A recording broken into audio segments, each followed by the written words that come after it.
नमस्कार दोस्तों, आज हम इन्फिनेटिव जिरेंड की श्रृंखला में कुछ और आगे पढ़ने जा रहे हैं। लास्ट क्लास में हमने पढ़ा था कि कहाँ पे जो स्टार्टेड एक्शन होता है, कहाँ अनस्टार्टेड एक्शन होता है। इन्फिनेटिव और जिरेंड पढ़ रहे हैं और फिर उसमें टू का यूज पढ़ा था। एक टू का यूज प्रीपोजिशन के रूप में किया था और एक किसके रूप में किया था? अरे बताइए तो सही, इन्फिनेटिव के रूप में, इन्फिनेटिव के रूप में। और आज की क्लास में हम इन्फिनेटिव और जिरेंड पढ़ने जा रहे हैं और एक नोट आपके सामने लिखा हुआ है जिसमें लिखा हुआ है ऐसे वर्ब्स जिनके बाद जिरेंड तो आ सकता है लेकिन किसका यूज नहीं हो सकता? इन्फिनेटिव का यूज नहीं हो सकता। अब आपको कैसे पता चलेगा? कल मैंने एक तो आपको बताया था कि एक तो स्टार्टेड एक्शन और एक अनस्टार्टेड एक्शन और एक क्या करवाया था? फिनिश्ड एक्शन करवाया था। उससे आप अनुमान लगा सकते हो। बाकी ये मामला उनके लिए है जो रटने में ज़्यादा विश्वास करते हैं और सीखने में कम।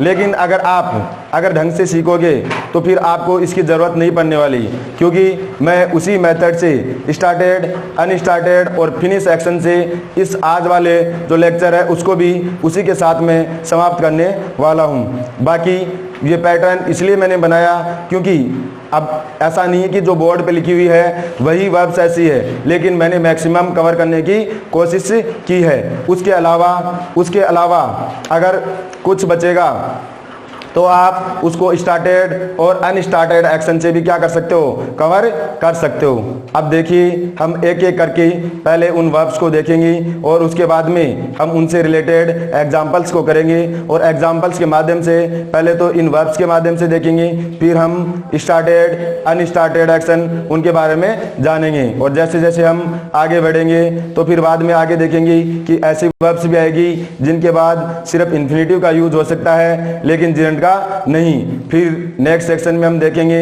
ऐसी वर्ब्स भी आएगी जिनके बाद इन्फिनेटिव और जिरेंड दोनों का यूज हो सकता है, लेकिन वो डिपेंड करेगा कि कौन सी जो स्टेट है कहाँ पे लागू हो रही है। इस चीज को आप अच्छे से समझने की कोशिश करना। देखिए, हम आगे बढ़ते हैं।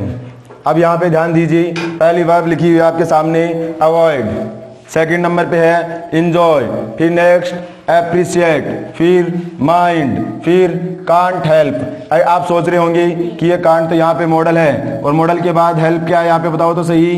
वर्ब की फर्स्ट फॉर्म, यहाँ पे ये वर्ब की कौन सी फॉर्म है? फर्स्ट फॉर्म है। लेकिन ये कांट हेल्प का एक कॉम्बिनेशन है और जिसका मतलब होता है कि ऐसा वर्क जिसे आप किए बगैर नहीं रह सकते, ऐसी वस्तु या फिर ऐसा कुछ आपके लाइफ में जिसको आप किए बिना नहीं रह सकते। ये समझ लीजिए, एक तरह का ये कैसा है? एक मजबूरी का सेंस देता है। आप उसको छोड़ना चाहो तो भी नहीं छोड़ सकते। उस सेंस में हम किसका यूज करेंगे? कांट हेल्प का यूज करेंगे।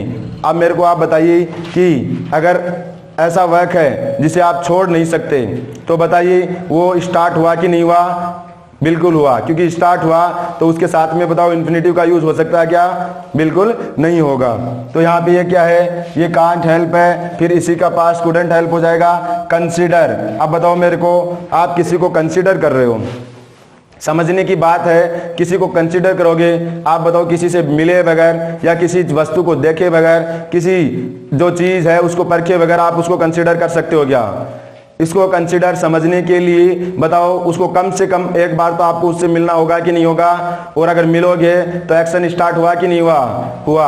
अब स्टार्टेड एक्शन के लिए बताओ इन्फिनेटिव आ सकता है क्या? बिल्कुल नहीं, क्योंकि ये वर्ब्स भी ऐसी ही है, ऐसी ही वर्ब्स हैं जिनका सेंस ही वर्क स्टार्ट होने के बाद स्टार्ट होता है। फिर नेक्स्ट देखिए, अब ये एक वर्ब पहले अपन ने इंजॉय देखा। अब इंजॉय में बताइए, आपको इंजॉय वर्क स्टार्ट होने से पहले इंजॉय हो सकता है क्या? बिल्कुल नहीं। तो इंजॉयमेंट के लिए भी कार्य का स्टार्ट होना बहुत जरूरी है। जैसे किसी से बात कर रहे हो, आप बात करते हुए इंजॉय कर रहे हो, तो वहां पे बताइए अगर आप इन्फिनेटिव फील कर दोगे तो इसका मतलब क्या हुआ? आपने बात भी नहीं की और आपको बात करके अच्छा भी लगा। तो ऐसा पॉसिबल नहीं है। तो अब ये वैसे तो फिक्स वर्ब से लिखी हुई है लेकिन इनका सेंस वही है, क्योंकि एक्शन स्टार्ट हुआ कल भी पढ़े थे हम स्टार्टेड, अनस्टार्टेड और फिनिश एक्शन। जब स्टार्टेड और फिनिश्ड एक्शन आएगा तो उसके लिए किसका यूज करेंगे हम, जिरंड का यूज करेंगे। और अनस्टार्टेड एक्शन इसका मतलब ऐसा हुआ कि जो अभी स्टार्ट ही नहीं हुआ तो उसके लिए किसका यूज करेंगे, इंफिनिटिव का यूज करेंगे। अब मेरे को ये बताइए इन्वॉल्व का मतलब होता है शामिल होना, शामिल होना। अब मेरे को ये बताइए अगर कोई कार्य आपने स्टार्ट ही नहीं किया तो उसमें शामिल हो सकते हो क्या, बिल्कुल नहीं, क्योंकि शामिल होने के लिए भी वर्ब का स्टार्ट होना जरूरी है। तो ये वर्ब्स सारी की सारी जो वर्ब्स हैं वो उससे मैच होने वाली है। अब ऐसा नहीं है कि इनको आपको दिमाग में छापना है, बिल्कुल नहीं, बस इनको आपको समझना है, ऑटोमेटिक छप जाएगी। एक मेथड है जो आपको ध्यान में रखना है कि स्टार्टेड, अनस्टार्टेड और फिनिश एक्शन, बस इसमें आपको डिफरेंस जो इसका जो बीच का जो डिफरेंस है उसको समझने की कोशिश करना। उसके बाद में आपकी नहीं आ पा रही है, मानो एग्जाम में आप ही की जय जयकार होने वाली है। अब देखिए एडमिट का मतलब भी मानना होता है, तो किसी कार्य को किए बगैर ही उसको आप मान सकते हो क्या, अरे स्वीकार करना, कोई फॉल्ट है, मिस्टेक है, अगर आप उसको स्वीकार करते हो, आप अपनी गलती को स्वीकार कर रहे हो, तो बताओ आपने गलती की कि नहीं की, गलती की है, इसका मतलब वर्क क्या हुआ है, स्टार्ट हुआ है। फिर नेक्स्ट ऐसे ही चलते जाइए, फिर जाओगे कंसीडर हो गया, एडमिट हो गया, फिनिश, ये तो पहले से ही हम एक्शन स्टार्टेड, अनस्टार्टेड और फिनिश एक्शन। तो बताओ फिनिश एक्शन के लिए किसका यूज करते हैं, जिरंड। और फिनिश का मतलब होता है कंप्लीट, पूर्ण। और कार्य स्टार्ट होने से पहले कंप्लीट हो सकता है क्या, बिल्कुल नहीं। तो फिनिश के लिए तो वैसे ही क्या आने वाला है, जिरंड आने वाला है। हम नेक्स्ट लेक्चर्स होंगे उनके अंदर ऐसे वर्ड्स भी अपन उसको लेके आने वाले हैं जिनके अंदर आपको डिफरेंस करना भी थोड़ा सा मुश्किल होता है। जो कंफ्यूजन वर्ड्स इसको इंग्लिश लैंग्वेज में आप बोलते हो, उनके बीच में आप डिफरेंस कैसे क्रिएट करोगे उनके बारे में भी अपन अच्छे से समझेंगे। नेक्स्ट देखिए फियर। अब मेरे को ये बताइए किसी को पानी से डर लगता है, किसी को खाने से डर लगता है। खाने से तो शायद मेरे हिसाब से किसी को नहीं लगता होगा। अरे किसी को हाइट से डर लगता है कि नहीं लगता, ऊंचाई के स्थान पे जाना, किसी को गाड़ी में बैठने से, चलने से डर लगता है। अब मेरे को ये बताइए उसको जब डर लग रहा है, फियर है उसको, तो कभी ना कभी तो उसने वो काम किया, इस वजह से फियर हो रहा है। अरे आप जब पैदा हुए बच्चे को आप किसी भी हाइट पे ले जाइए, किसी भी बस में बैठा दीजिए, फर्स्ट टाइम वो नहीं डरेगा। जब तक वो उस कार्य को नहीं कर लेता तो उस कार्य को करने की उसकी लालसा रहेगी कि नहीं रहेगी, बिल्कुल रहेगी। लेकिन जैसे ही कार्य स्टार्ट हुआ तो उसके बाद में आपका माइंड डिपेंड करता है कि आप उसको वो कार्य अच्छा लग रहा है कि बुरा लग रहा है, आप उससे डर रहे हो या फिर उसका सामना कर रहे हो, या फिर उसको करते हुए आपको इंजॉय आ रहा है। तो आप बताओ एक्शन स्टार्ट हुआ कि नहीं हुआ, एक्शन स्टार्ट हुआ। इसलिए डर भी एक्शन स्टार्ट होने के बाद में ही शुरू होता है। आप बताओ आपने कभी किसी कार्य को किया ही नहीं तो उस कार्य को देख के आपको डर लग सकता है क्या, बिल्कुल नहीं। कभी ना कभी किसी ना किसी रूप में आप उस कार्य को कभी ना कभी तो आपने स्टार्ट किया है। नेक्स्ट देखिए डिसलाइक। अब मेरे को ये बताइए आप डिसलाइक का मतलब नापसंद होता है। आप कोई वस्तु है या कोई चीज है जिसको आप डिसलाइक करते हो, तो बताओ उस कार्य को आपने स्टार्ट किया तभी तो पता चला लाइक डिसलाइक का, या उससे पहले ही पता चल जाता है। जिसको आपने आज तक देखा ही नहीं उसको भी आप डिसलाइक बोल सकते हो क्या, अरे बिना देखे तो कैसे बोलोगे। अगर आप उसको एक बार देखोगे इसका मतलब वर्क क्या हुआ है, स्टार्ट हुआ है। और स्टार्ट एक्शन अगर स्टार्ट हुआ है तो स्टार्टेड एक्शन के लिए हम किसका यूज करेंगे, बताइए तो सही, जिरंड का यूज करेंगे। इसी वजह से जो आपके सामने डेफिनेशंस लिखी हुई है, ऐसे वर्ब जिनके बाद सिर्फ किनका यूज होता है, जिरंड आ सकता है लेकिन इंफिनिटिव नहीं आ सकता। और इस कैटेगरी के हमने किसको रखा है, इन सभी वर्ब्स को आपके सामने रखा हुआ है। अब हम एक एक एग्जाम्पल के माध्यम से हम इनको थोड़ा सा एग्जाम्पल के माध्यम से मैं समझाने की कोशिश करूंगा। थोड़ा सा जितना प्रैक्टिस हो सकता है उतना मैं करवाने की कोशिश करूंगा। बाकी आपको जितने बाकी वर्ब्स बच जाते हैं या फिर उनसे रिलेटेड भी आप कुछ एग्जाम्पल्स कर सकते हो, तो अपने बेस पे अच्छे से प्रैक्टिस करना, जिससे आपको आगे आने वाले एग्जाम्स के अंदर किसी प्रकार की कोई प्रॉब्लम नहीं हो और आप अच्छा से अच्छा स्कोर करो। मैं बता रहा हूं प्रैक्टिस मैन है मोर परफेक्ट। एक आदमी को ज्यादा परफेक्ट बनना है तो उसको क्या करनी चाहिए, ज्यादा से ज्यादा प्रैक्टिस करनी है। अभ्यास बहुत जरूरी है। है। अभ्यास आपको कुछ भी सिखा सकता है, जो भी वर्क करना है आप अभ्यास से क्या, अब एक काम को आप आज करोगे तो इतना अच्छे से नहीं होगा, लेकिन इसको बार बार आप करते जाओगे तो उसमें बहुत कुछ आपको सीखने को मिलेगा और एक दिन ऐसा लगेगा कि उसी में आप क्या हो गए, महारथी बन जाओगे। ये समझ लो, उस कार्य को आपके समान और कोई नहीं कर सकता। नेक्स्ट देखिए, अब हम इसको थोड़ा सा एग्जाम्पल के माध्यम से समझने की कोशिश करते हैं। मेथड वही ध्यान रखना, आपको मेथड वही ध्यान रखना है कि कहाँ पे स्टार्टेड एक्शन हो रहा है, कहाँ पे फिनिश एक्शन है और कहाँ पे अनस्टार्टेड एक्शन है, तीनों का ध्यान रखना है। लेकिन जो आज का जो आपके सामने नोट लिखा हुआ है उसमें सिर्फ ये ध्यान रखना है कि एक्शन स्टार्ट हुआ है या फिनिश हुआ है। दोनों अगर प्रोसेस उसमें है तो समझ लेना कि वहां पे क्या आएगा, जिरंड आएगा। माने तो ये एक रूल है, मानो तो ये एक नोट है। बाकी अगर आप अच्छे से समझ पा रहे हो तो आपको रूल और नोट ध्यान रखने की जरूरत नहीं, बस इतना पता लगाना है एक्शन स्टार्टेड है, फिनिश है या फिर अभी अनस्टार्टेड है। देखिए, मैं आपको एक एग्जांपल के माध्यम से समझाने की कोशिश करता हूं। आई एंजॉयड, फिर डैश डैश है खैर। अब मेरे को ये बताइए, ए ऑप्शन आपके सामने है टू टॉक और बी ऑप्शन है,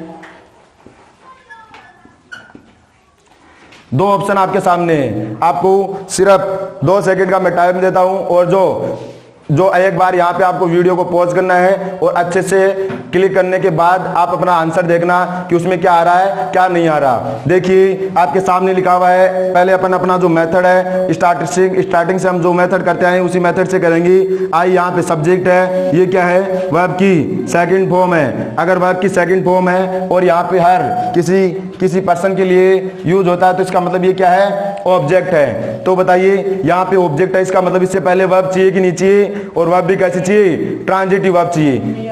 आप बताओ, अरे आप बताओ, यहाँ पे बताओ, यहाँ पे ये टॉक है वर्ब की फर्स्ट है और टॉकिंग भी क्या है, वर्ब की फर्स्ट फॉर्म प्लस आईएनजी, और दोनों ही किसका कार्य कर जाएंगे, ट्रांजिटिव वर्ब बनके किस पे एक्शन करेंगे, ऑब्जेक्ट पे एक्शन करेगा।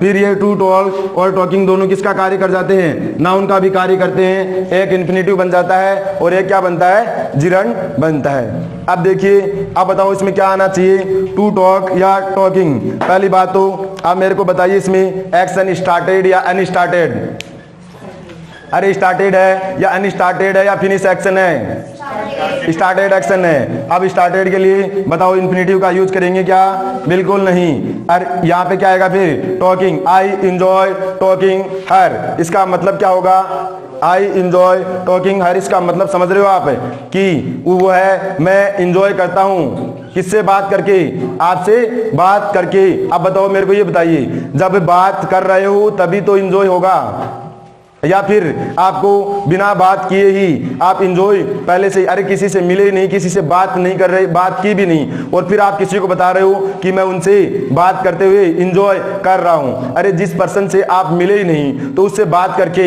आप कैसे इंजॉय कर पाओगे, बिल्कुल नहीं। इसका मतलब यह है कि आपसे बात करके मुझे क्या लगता है, अच्छा लगता है, आनंदित महसूस होता है, कहने का सेंस ये है। अब यहाँ इन्फिनेटिव इसलिए नहीं आया क्योंकि अपने वाले मेथड से आपको पता है एक्शन कैसा हुआ, स्टार्ट हुआ, और स्टार्टेड एक्शन के लिए स्टार्टेड एक्शन हो चाहे और या चाहे फिनिश्ड एक्शन हो, या तो स्टार्टेड एक्शन हो या फिर कैसा हो, फिनिश्ड एक्शन हो, उसके लिए हमेशा अपन किसका यूज करेंगे, जिरंड का यूज करेंगे।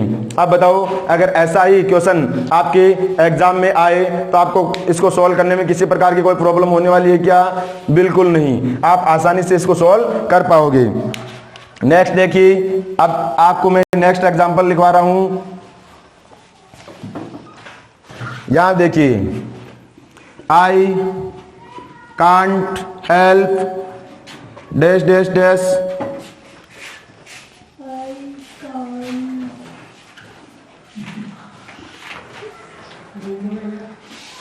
अब बताइए यहां पे पहला वाला ऑप्शन है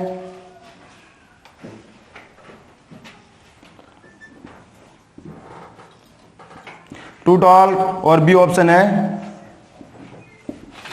टॉकिंग। अब बताइए, I can't help can't help का मैं मतलब आपको समझा चुका हूं कि ये ऐसा वर्क जो आप किए बगैर नहीं रह सकते, उस सेंस में अपन किसका यूज करेंगे, कांट हेल्प का यूज करेंगे। अब बताओ यहाँ पे बताइए, ये जो बोल रहा है मैं नहीं रह सकता, इसका मतलब पहली बात तो ये बताइए कार्य स्टार्ट हुआ कि नहीं हुआ। अरे स्टार्ट हुआ कि नहीं हुआ, और स्टार्टेड एक्शन के लिए किसका यूज करेंगे बताओ तो सही, जिरंड। तो इन्फिनेटिव नहीं आएगा, इन्फिनेटिव क्या हो जाएगा, रॉन्ग, और ये क्या हो जाएगा, राइट। वैसे ग्रामेटिकली ये सब्जेक्ट है, यहाँ पे ये सब्जेक्ट है, कैन यहाँ पे कैन नॉट मॉडल, मॉडल के बाद वर्ब की फर्स्ट फॉर्म, और ये इसका क्या है, ऑब्जेक्ट है, तो बीच में ये वर्ब्स हैं। वैसे इन्फिनेटिव, एक इन्फिनेटिव है और एक क्या है, जिरंड है, एक इन्फिनेटिव और एक क्या है, जिरंड है, और जिरंड के साथ में ये कौन सी वर्ब्स है, ट्रांजिटिव वर्ब, और किस पे एक्शन करेगी, ऑब्जेक्ट पे एक्शन करेगी। अब देखिए नेक्स्ट, देखिए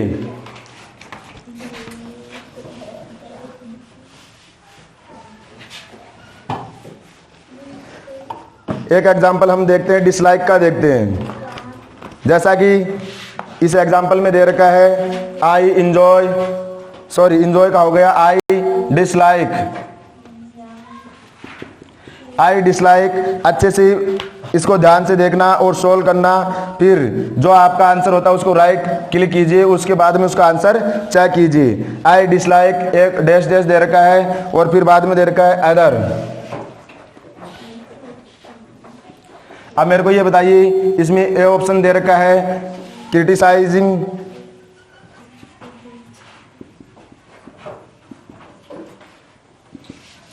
और बी ऑप्शन लिखा हुआ है टू क्रिटिसाइज।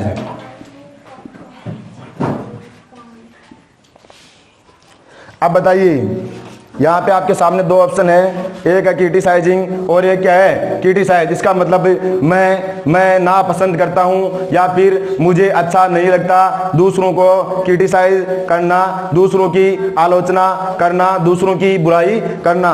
पहले तो ये बताइए कार्य स्टार्ट हुआ कि नहीं हुआ, तभी तो उसको पता चला कि भाई ये कि डिसलाइक नापसंद कहाँ से आ रही है। अरे ये नापसंद कहाँ से आ रही है, इस चीज को अच्छे से ध्यान रखना। अब बताइए, अब एक्शन स्टार्ट हुआ तो उसके लिए क्या आएगा बताइए तो सही, इन्फिनेटिव या जिरंड, जिरंड आएगा। अरे जिस कार्य को आपने किया ही नहीं तो उसके लिए तो इन्फिनेटिव यूज करेंगे, लेकिन जब कार्य स्टार्ट हो चुका है, जब एक्शन स्टार्ट हो गया तो उसके लिए किसका यूज करेंगे हम, इन्फिनेटिव का यूज। स्टार्ट होने के बाद किसका यूज करेंगे, जिरंड का यूज करेंगे। और अगर एक्शन फिनिश्ड भी हो जाता है तो भी वो क्या आएगा उसके लिए, जिरंड का। बस क्रिटिसाइज अकेला जो इन्फिनेटिव है वो सिर्फ उसी सेंस में आएगा जिस सेंस में वह कभी स्टार्ट ही नहीं हुआ है। जैसा कि मैंने कुछ एग्जांपल्स के माध्यम से आप लोगों को समझाने की कोशिश की है, और आपको ज्यादा से ज्यादा प्रैक्टिस करनी है, इतनी ज्यादा प्रैक्टिस करनी है कि आपके सामने किसी भी प्रकार की कोई भी मुसीबत आए, किसी भी प्रकार का आपको एग्जांपल्स एग्जाम में मिल जाए तो आप उसको आपका माइंड देखते ही क्लिक कर पाए। क्योंकि मैं एक बार फिर बोल रहा हूं कि जितना ज्यादा अभ्यास करोगे उतना ही ज्यादा परफेक्ट होते जाओगे। अरे जो एक इंटरनेशनल खिलाड़ी बनता है तो वो क्या पहले दिन जिस मैच में वो परफॉर्मेंस करता है उसी मैच में वो खेलना स्टार्ट करता है क्या, बिल्कुल नहीं। क्योंकि वो जो खेलता है उसके बारे में तो सबको पता रहता है कि हाँ जो लाइव चलता है उसके बारे में सबको पता है, लेकिन उसके पीछे कई सालों की और कई घंटों की जो मेहनत होती है, जो प्रैक्टिस, जो नेट प्रैक्टिस होती है, उसकी खुद की जो प्रैक्टिस होती है वो उसको वहां तक पहुंचाई है। उस चीज को किसी को नहीं दिखता, बनना सभी को उसके जैसा है। लेकिन विश्वास रखिए, आप अगर मेहनत करते जाओगे तो आप वहां तक जरूर पहुंचोगे। अब आपको हो सके तो मैं इसके साथ में आपको इसके या तो डिस्क्रिप्शन में एक टेस्ट मैं लिंक करने की कोशिश करूंगा, या फिर एक शॉर्ट वीडियो के माध्यम से, पीपीटी के माध्यम से इन वर्ब से रिलेटेड जितने भी क्वेश्चन मैं बना सकता हूं उतना बना के आपको उससे मिल जाएगा। उससे क्या हो जाएगा, आपका बढ़िया तरीके से अभ्यास हो जाएगा। होने को तो मैं समझाने को और भी इसके बारे में आपको एग्जाम्पल्स करवा सकता हूँ, लेकिन समस्या क्या होती है, जितना ज्यादा लॉन्ग वीडियो होता है तो उसमें क्या आपको भी देखने में थोड़ी सी बोरियत महसूस होती है, और दूसरा थोड़ा बहुत प्रॉब्लम मेरे को भी जब अपलोड करता हूं तो उससे रिलेटेड में क्या होती है, थोड़ी प्रॉब्लम्स होती है। सब कुछ क्या है, क्लियर है, क्योंकि ऐसा है कि जैसे डाटा रिलेटेड, स्पीड रिलेटेड, और फिर बाद में आपको डेली वीडियो चाहिए तो आपको मैं डेली वीडियो नहीं दे पाऊंगा। इसीलिए मैं अब यहाँ आपको ऑनलाइन बोर्ड के माध्यम से अच्छे से उस टॉपिक को समझाऊंगा और उससे रिलेटेड जितने भी एग्जांपल्स, 1-2 एग्जांपल्स तो मैं डायरेक्ट करवा दूंगा, और फिर उससे रिलेटेड मैं ऐसे प्रैक्टिस वीडियो के माध्यम से, जैसे आज आपको पढ़ाया इस रूल्स के माध्यम से, उस रूल को वहां पे ऊपर नोट करके और उसमें प्रैक्टिस देके एक प्रैक्टिस वीडियो दे दूंगा आपको 2 से 5 मिनट का। उसमें आपको अच्छे से प्रैक्टिस देना है और उसके लास्ट में उसके आंसर की भी मैं ऐड कर दूंगा। लेकिन पहले आपको उसको जितना 40, 50, 20 जितने भी क्वेश्चंस मेरे से बन पाते हैं मैं उतने पूरे क्वेश्चन देने की कोशिश करूंगा। और आपको ऐसे समझ लेना कि वो आपका एक एग्जाम है, वो आपका एक टेस्ट है जिसको आप अच्छे से इंजॉय करते हुए देना है, जिससे आपकी प्रैक्टिस होती रहेगी। जल्द ही आपको इस वीडियो की अपलोड होने के बाद थोड़े ही समय में आपको उसका जो प्रैक्टिस वीडियो भी है साथ साथ में मिल जाएगा। आज के लिए इतना ही काफी। धन्यवाद। जय हिंद।